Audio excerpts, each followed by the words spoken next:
Ladies, welcome to our channel. Welcome back. And we've been married for over 2 years. So for today's video, what are we gonna do? We're gonna be talking about the 4 major takeaways that we've learned from being married for 2 years. Let's get into it. Do you want to get started or you want me to go first? You can go first. Alrighty. So, number 1, and this is something that I definitely think can help you guys with building your friendship, is you don't always need to fight, right? And let me break that down a bit. Sometimes there's things that happens that you don't really need to dig into, right? Everything does not need to be called out. Everything is not necessary for having a disagreement over. Sometimes someone just wants to do something a different way. Let them do it their way. I've learned to not be as nitpicky, and I think that if you can do that as well, that will reduce the amount of fights you have, especially the unnecessary or even sometimes petty ones. The second biggest takeaway that I've had from our 2 years of marriage is this, and ladies, please pay close attention to this thing. I truly believe that the most important aspect of the marriage is the friendship, right? So when we first got together, we had a little bit of a disagreement over being each other's best friends and stuff like that, right?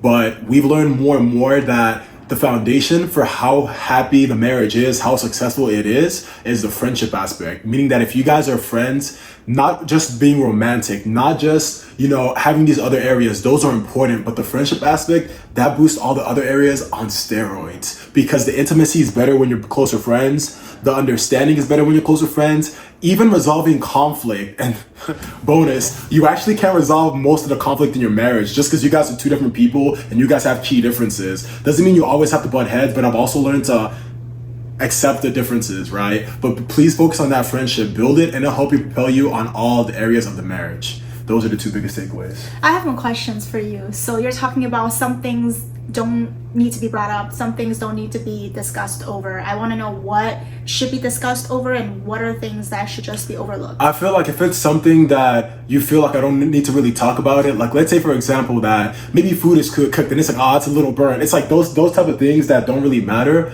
I feel like there's key things that matter. If something's really bothering you and it's really of concern, of course address it, talk about it. Because last thing you want to do is sweep things under the rug. But if it's small little things maybe someone takes a turn, that was kind of a little bit of a sharper right turn.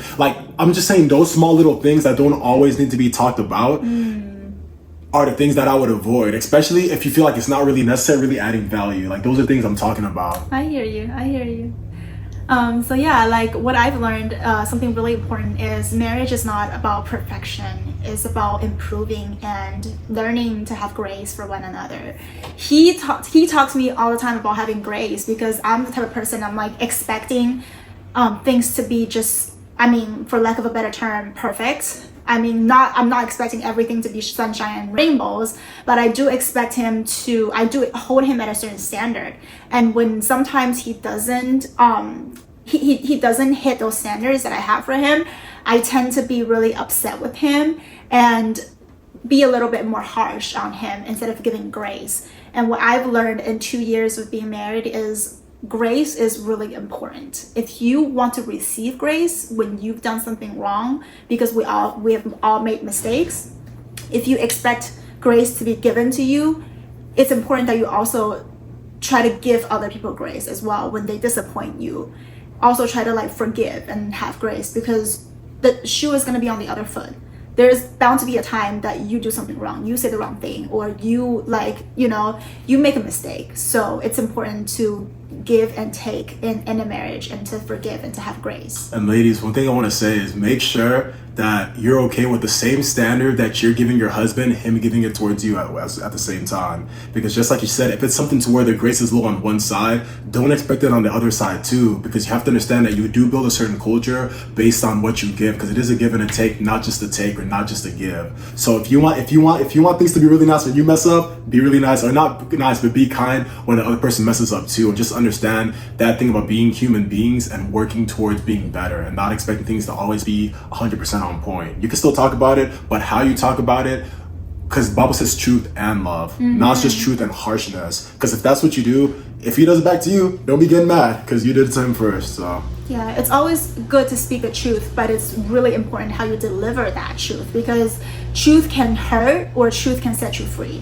You want to be gentle in how you deliver that truth to your partner, because you want to still love them and still respect them even though you guys disagree. My final point would be that marriage is not a finished product. I understand that a lot of people fantasize about being married, fantasize about that being the ultimate goal, like that's the end all be all, that fix everything. Newsflash, it's actually not. Like, it's not the end all be all, it's not the fixer of everything. Like, it is an amazing thing. We enjoy being married, like I love being married. I would never choose to be single or, you know, be in a relationship now that we're married. But you also have to understand that it is not going to save you from all the problems that you have. It is not the finished product. It is not a fairy tale. Like, before we got married, we talked about a lot of things, like how things are going to work in this marriage, like, you know, the certain things we never do as well, right, things that we're not going to do, boundaries that we're going to have. And guess what, we got married and those things are completely out of the picture. Okay, like the boundaries, like what we're not going to do, what we discussed before, the ideal that we had, no, it's not a finished product, it's not a fairy tale, but it is amazing. It is really amazing. It makes us grow so much as human beings. It truly makes us better people. And, you know, we are working towards more ideal marriage, but it is definitely a progress. It's not going to be like, oh, we got married and everything's going to be perfect.